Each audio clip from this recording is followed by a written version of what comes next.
বাঁচিয়েছেন। আমাদের জাতি রাষ্ট্র গত 15 বছর ধরে যে শোষণ, বঞ্চনা, অত্যাচার, জুলুম জাতি রাষ্ট্রের উপর চাপিয়েছে, মানুষকে যে জীবনে বন্দী করেছে, মানুষকে বেচাকেরি করেছে, মানুষকে মানবতার জীবন যাপনের দিকে ঠেলে দিয়েছে, বাংলাদেশ রাষ্ট্রকে অপর্যটন করেছে, এর বিরুদ্ধে যখন বাংলাদেশে আপবর জনগণ কথা বলতে সাহস করেনি বা কথা বলতে পারেনি, তখন আপনারা আপনাদের ক্রোধা লেবরের সাহায্যে আপনারা বাংলাদেশ এবং বিশ্বকে এমনভাবে তৈরি করেছেন যার ফলশ্রুতিতে জুলাই বিপ্লব সংঘটিত হয়েছে। কাজে আপনাদেরকে অভিনন্দন এবং শুভেচ্ছা এবং ধন্যবাদ জানাচ্ছি।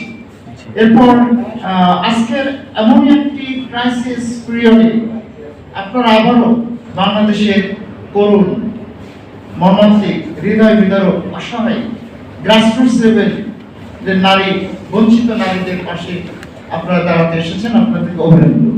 আর আজকে ডায়াসে আছেন আমাদের